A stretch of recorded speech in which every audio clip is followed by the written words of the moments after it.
How you doing, guys? I want to share with you today a way that I achieved a personal goal, a landmark personal financial goal that is significant to me. And I wanted to share how I was able to hit that personal goal. So I don't know, a year ago I was having maybe even longer. I had clamps on my car from bad debts and all this type of stuff, to today hitting a net worth financial milestone. And what I wanted to share was the way that I was able to hit that sort of financial milestone, and how it actually was quite easy. And what I use is spreadsheets, and it doesn't even have to be complicated. It doesn't even have to be a spreadsheet. It can be a notebook. And what I found was, once I could track my personal expenses, my personal assets, personal bills, personal various investments and stuff like that, I was able to make a sheet where I could actually track my personal net worth, which is not significant, by the way. But the act of actually measuring that figure, which is important for retirement, having a family, things like that, allowed me to make improvements in my personal life, my business life. And I just really wanted to share that with you guys, just to sit down, write down your expenses for each sort of department in your life. So your personal expenses, your personal bills, your if you have a pension, write that down in the sheet. What is the value of that pension? If you have investments, you have a self-invested an ISA that you invest in, say, stocks and shares or stuff like that. List all of those little compartments and start to track your personal net worth. And it's quite interesting. Over the last year of tracking that overall figure, once a week, it started off every day, which was too much, but then over time it became like once a week. It's allowed me to make certain decisions. If I had stuff lying around the house that was considered an asset, so you can make an inventory of all the assets that you've got. If you've got a van, you've got certain equipment, what equipment are you using, aren't you using? And by tracking my personal net worth, it allowed me to sort of make better financial decisions in the rest of my life. And I'm sharing this because I don't think people talk about it enough. The sort of number and financial literacy of just understanding what you own, understanding your own liabilities.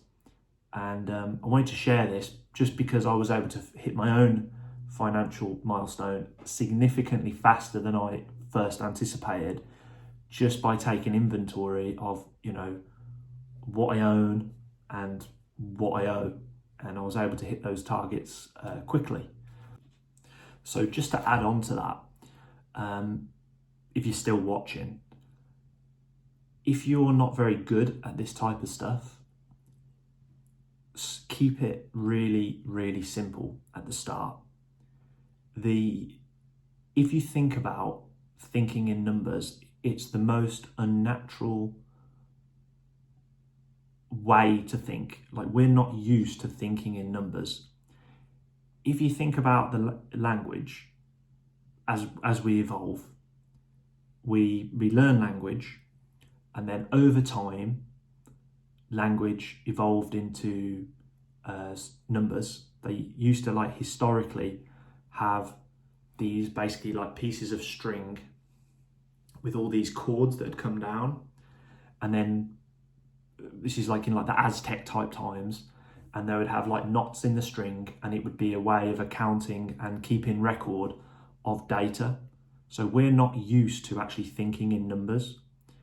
So when it comes to keeping a note of all of your numbers and assets and all this type of stuff, just know that it's okay that it feels a little bit weird at the start, because it's actually a trained way to think.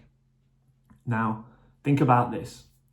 Whenever you meet or speak to an accountant, bookkeeper, you'll notice how sometimes, not all of them, but a lot of them are literally just like bean counters. They just like program their mind into thinking, structuring numbers in a certain way. And when if you're a business owner, your own business owner, you're used to dealing with people and being friendly and polite and doing a good job and fixing things. If you speak to someone that's not used to doing stuff like that and they're really good at the numbers, they've literally learned to program their mind in a way that's kind of like not very natural. And that's sometimes why it almost feels very odd and awkward to speak to them. But it's an essential skill, and it's basically like another language. You know, the same way that, you know, it might be a little bit not understandable, but it's the same way that this video is coming to you through the screen. Behind all of this is just a computer program with ones and zeros, and it's coming to you. You don't understand it, and right now maybe you don't even need to understand it. You just need to know that the video is getting to you. But behind all of this, humans have created this other language, basically using ones and zeros, and it comes out in the screen like this. So it's okay to not quite understand the number stuff and to not be super inclined to do all the tracking. Just know that it's another language that you have to sort of learn and adapt to, because I mean, I kind of knew this from before, you know, what's that expression, what gets measured gets improved. And I don't know, I've just found that that is so freaking true. So I just wanted to share this insight really with you guys, and hopefully it can help you in your business or personal life. And that's the purpose of this video. If you want to take the numbers out of your pressure washing business and get them out of your head and into a system, we do have the pressure washing calculator on the Apple and Android store. This allows you to save in the set prices per square meter, the minimum house prices that you want to charge for different surfaces and materials, including ceiling costs and coverages. The app actually comes with prices already pre-programmed into the app, so you can use it straight away. But you can tweak them to suit your own business. It's pretty awesome. It's got various other functions on it. But check out the pressure washing calculator on Apple and Android to support this channel. Peace.